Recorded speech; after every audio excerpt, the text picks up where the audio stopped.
Olha, e enquanto nós temos aí o Milei falando duramente e severamente contra a ditadura de Maduro, Trump também se posicionando, obviamente, em prol à liberdade e chamando ali as pessoas, a oposição a Maduro de guerreiros da liberdade, a gente tem um movimento completamente contrário aqui no nosso país e é sobre isso que a gente vai falar. A tomada de poder de Nicolás Maduro teve aplausos e participação do governo brasileiro.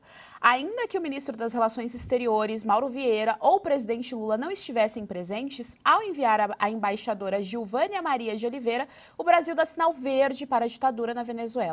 Isso sem falar na participação de integrantes do MST. Para falar sobre as questões diplomáticas envolvidas nesse episódio, recebemos agora o diplomata Ernesto Araújo. Boa tarde, Ernesto. Muito boa tarde. Bem-vindo ao nosso Jornal da Oeste. Muito boa tarde, uma alegria estar com vocês aqui. Ernesto, olha, aqui a questão está muito clara, né? A gente precisa colocar aí mais alguns fatores nessa equação. A gente precisa lembrar que a amizade do Lula com os ditadores já é a longo tempo, né? A longo prazo. A gente lembra aí do Foro de São Paulo, que antes a mídia chamava de uma fake news, de uma invenção, de teoria da conspiração, quando na verdade a gente sabe que a organização existe e atua até hoje. E aí a gente vê, o Lula chegou a chamar o Trump de fascista em período eleitoral lá nos Estados Unidos. Isso chegou até lá aos Estados Unidos.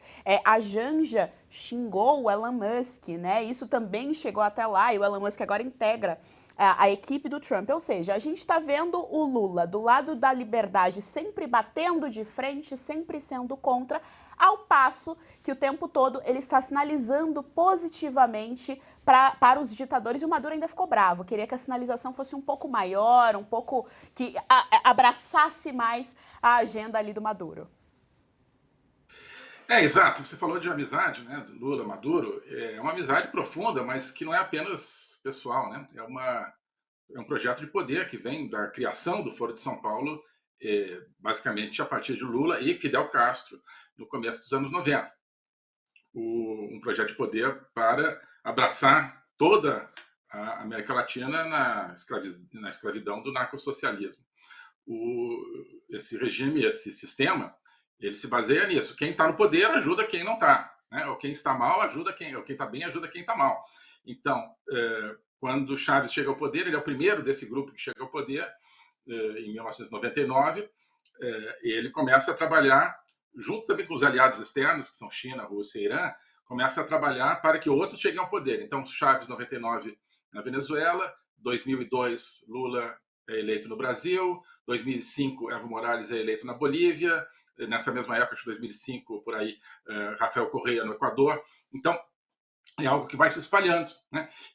Depois, quando o PT sai do poder no Brasil, a Venezuela e esses outros amigos, de uma maneira ou de outra, colaboram para a volta do PT ao poder, que nós estamos vendo aqui. Então, agora, Venezuela, de Maduro, não a Venezuela, né, o regime Maduro, sob pressão, Lula, então, paga novamente esse favor, que não é um favor pessoal, é parte de uma construção de regime, com a atitude de, no fundo, assim, parecer ambíguo, parecer meio lá e aqui, mas, no fundo, apoiando o Maduro, né? O que se traduz, então, hoje, nesse gesto de mandar uma representante do governo brasileiro, não importa o nível que você mande, se você manda um representante, você está avalizando, você está engolindo a farsa eleitoral que o Maduro produziu.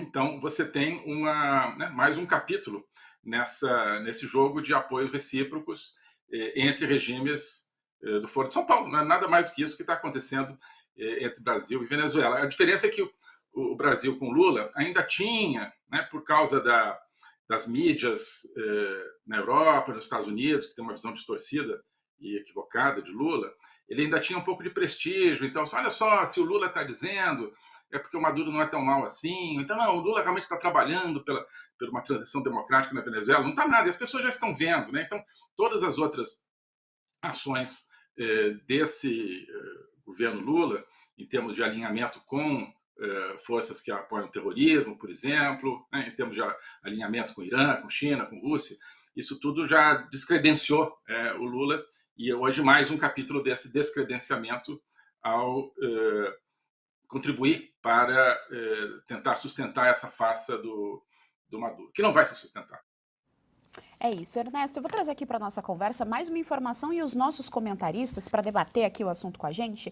É importante que a nossa audiência saiba que o Movimento Brasil Popular, que tem como um dos membros o MST, olha só que coisa curiosa, tem um dos membros o MST, ele pediu, abro aspas, ao que o movimento disse, respeito à soberania venezuelana. E, além disso, eles escreveram uma carta para o presidente Lula, pressionando o presidente Lula para que o presidente Lula reconheça de maneira muito clara e objetiva de que as eleições foram limpas, de que não houve fraude ali no processo eleitoral da Venezuela, Serrão. E ainda complementaram com o seguinte, Serrão, aspas para esse movimento, que a eleição da Venezuela representa a estabilidade e a harmonia na América Latina, Serrão. Olha, o pessoal está se superando em mentira e ainda pedem por escrito que o presidente Lula cometa uma mentira. Caramba, aí é dose para mamute. Eu gostei de ver a nossa Pantera hoje, Pantera Negra de negro em luto pela posse do Chaves. É Você está isso. uma elegância espetacular. Agora eu queria perguntar para o Ernesto Araújo. Nessa posse de hoje, além de El Passarito, estava lá o Daniel Ortega, o presidente de Cuba e também um representante de Vladimir Putin. Existe, na sua visão, Ernesto Araújo, o risco da gente ter uma escalada de conflito na América Latina ou uma guerra civil na própria Venezuela, se houver algum tipo de ação militar para tentar colocar o outro presidente que ganhou a eleição legitimamente no poder no lugar do ditador Maduro? Olha, sempre existe, né? Sempre existe porque o próprio regime Maduro criou uma atmosfera de violência, né? Uma atmosfera de assassinatos, de torturas. Então, violência, às vezes, infelizmente, se responde com violência, né? Então, se houver violência, militares venezuelanos estavam indo para o lado do Guaidó e ele, isso levaria o Maduro a ter que sair do país e o Guaidó assumir interinamente como presidente legítimo. O que aconteceu? A Rússia entrou para garantir o Putin. Não sei, eu não estava lá, mas há relatos dizendo assim, né, que o Putin ligou, Maduro falou, não fuja do país não, que eu vou te garantir aí. Então, isso então faz parte de um tabuleiro global, isso que é muito importante a gente ver, né? A América Latina não está fora do mundo, ela está dentro de um tabuleiro global, onde você tem Rússia, China, Irã, sempre insisto nesse trio totalitário, avançando suas posições de diferentes maneiras ao redor do mundo para tentar criar uma hegemonia global totalitária, né? A Venezuela é um posto avançado importante desse projeto totalitário mundial, assim, no centro das Américas. Vão fazer tudo para manter esse centro. Então, resta saber se os países democráticos das Américas, incluindo os Estados Unidos, mas não só os Estados Unidos, o que vão fazer, né? O que vão fazer diante disso, diante desse momento em que você tem, no fundo, um projeto totalitário global impondo um presidente à Venezuela. Então, você está falando de soberania na Venezuela, o que está acontecendo? Quem está destruindo a soberania da Venezuela é Maduro com seus patrões e grandes irmãos chinês, russo e iraniano, certo? Porque a soberania da Venezuela foi expressa nas urnas, onde ganhou a eleição Edmundo Gonçalves, né? O Maduro é uma espécie de interventor em nome do trio totalitário para impor um projeto totalitário externo na Venezuela. Ele que está derrubando a soberania da Venezuela. Então temos que ver o que os países que ainda prezam pela democracia na América Latina, nas Américas e no mundo vão fazer em função disso.